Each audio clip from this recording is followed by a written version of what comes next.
wisdom teachers, gentle healers, and bold leaders of our global awakening. Welcome to the Joshua Jordan Experience. Listen to gather mystical insights for an extraordinary life.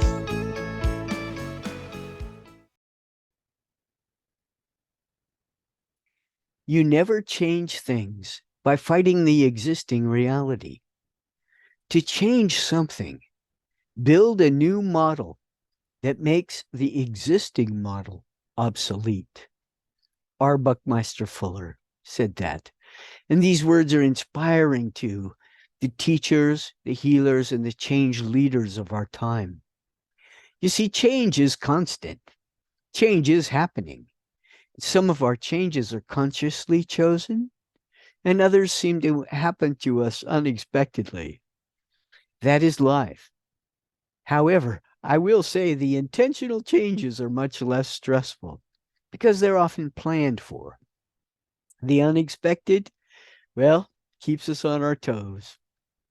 So, in order to make this transition into the world we want to live in, what we want to do is focus on what I want to change in my life. Yes, the focus must be on what I want to change in my life. And I have stopped completely, released any notion that I can change anyone else. I do not have the power to change others. And I certainly do not have the power to change the world, but I can change my world. And Joshua tells me that as I change my world, the world changes.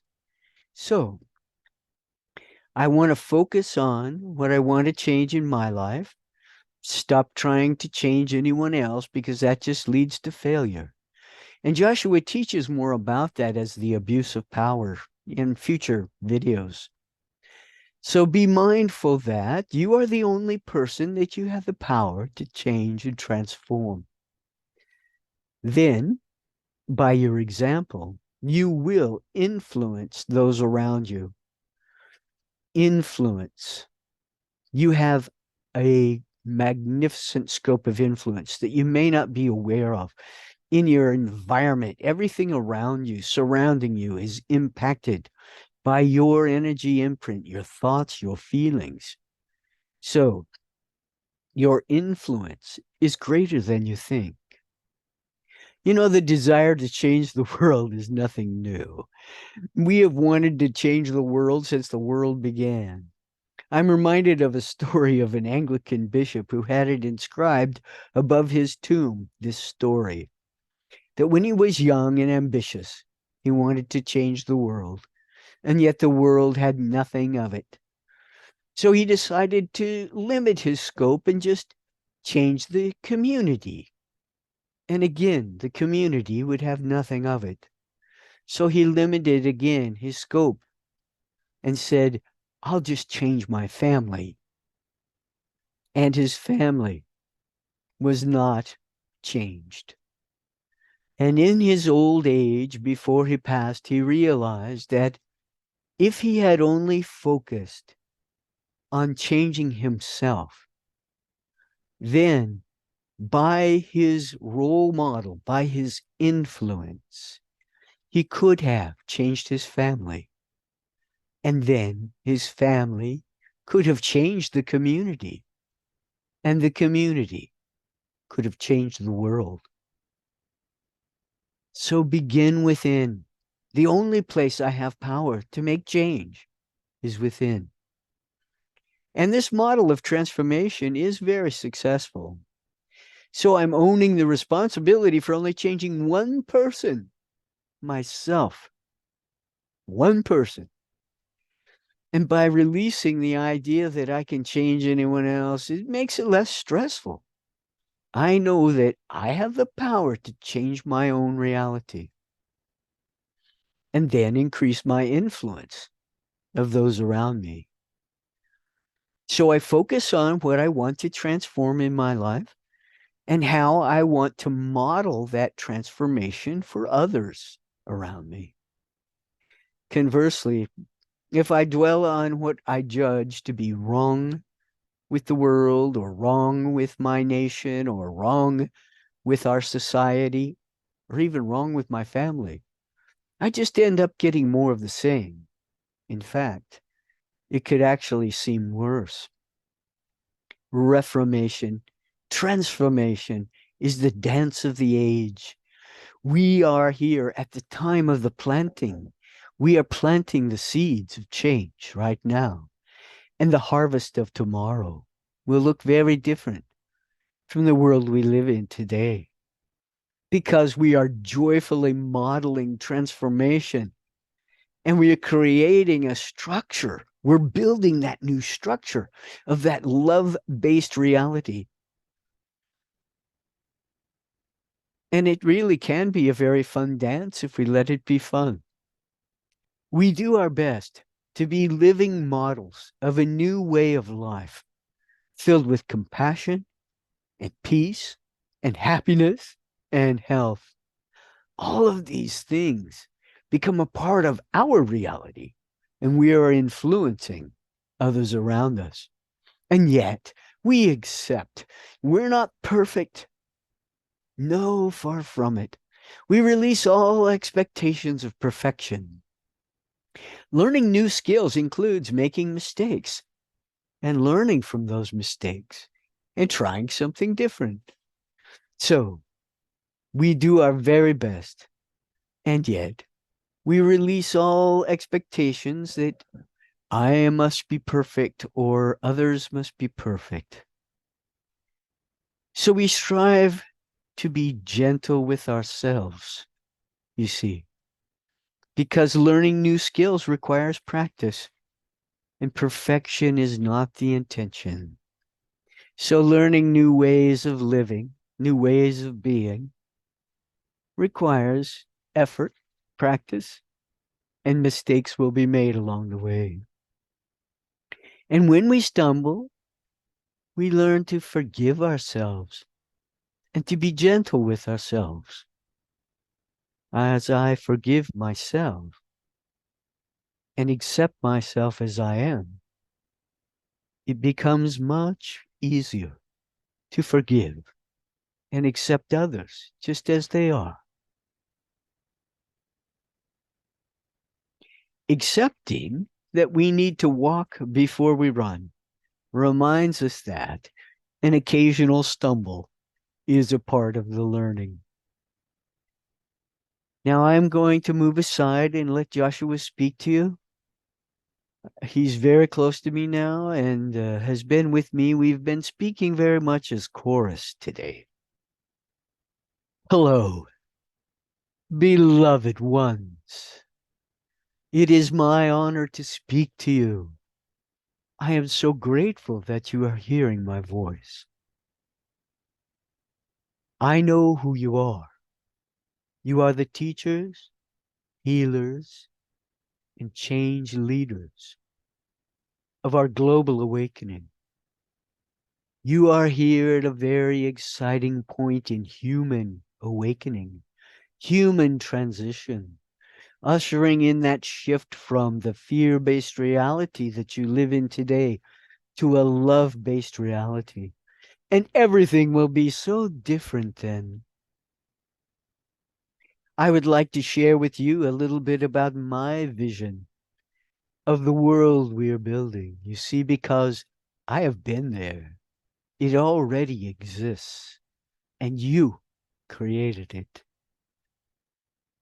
There is a world where all nations of the earth live in peace, where every nation of the world has signed a peace treaty with one another and is committed to resolving all conflict in non-violent ways, using their coordination, cooperation, their ability to negotiate change, as change is constantly happening.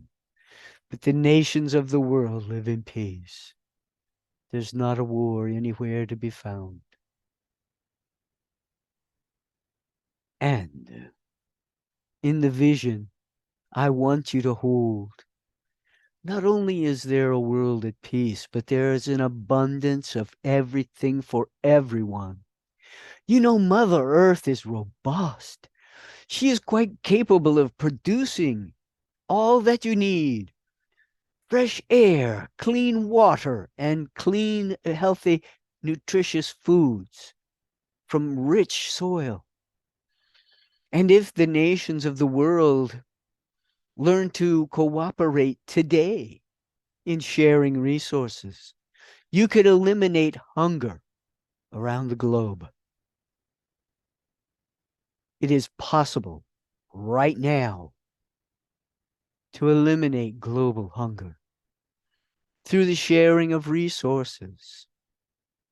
Unfortunately, in the fear-based reality that's created today, the mass consciousness has a belief in not enough. There's not enough of what I need. There's not enough of what we want. There's not enough. So we hoard resources and waste much. This hoarding will stop.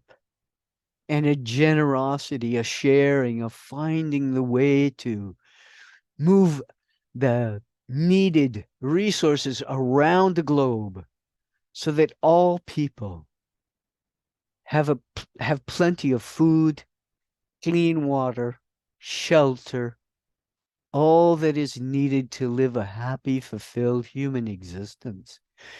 Plentiful abundance for all. Keep abundance in your mind of everything, anything you can think of. There's plenty of it. No need to be afraid that you don't have enough.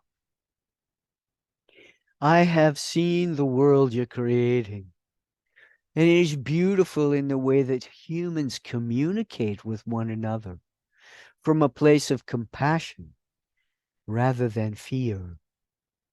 So the transition out of the fear-based reality changes everything for everyone. I want you to get your vision of the world you want to live in and hold that vision and share it with others. Hold it up, write about it, talk about it. Share your vision of the world we are building. And by your influence, you will change the world.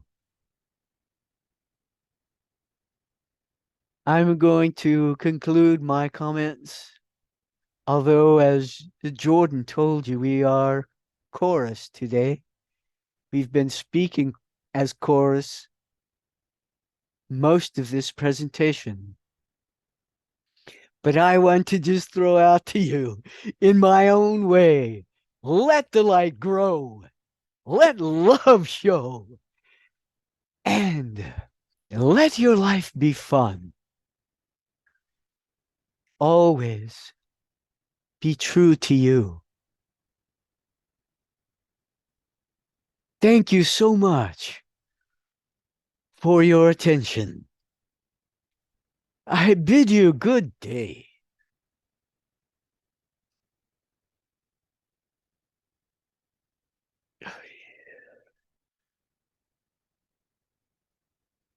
Yeah.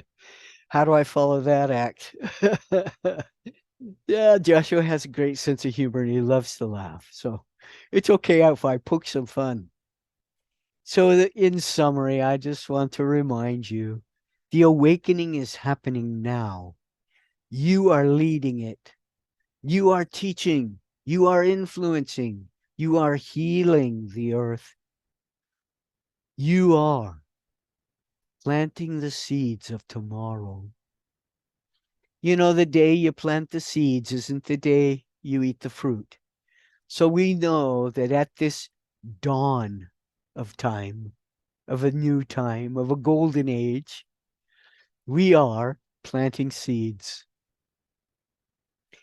And in this moment of change, we release our expectations that we're doing it perfectly or there's something perfect for others to do. The goal is not perfection. The goal is improvement, incremental improvement until we reach that world that Joshua knows is already there for us. To the best of our ability, we let love show. And we practice this, and we build that feeling of how to respond to others with compassion and with joy. And this love-based reality model renders the fear-based model obsolete. So remember to let the transition be fun. When we dwell on our vision of what the world can be like, let it be joyful. Bring about that love-based reality, my friends, as we laugh and love our way into a new world by doing the transformation dance.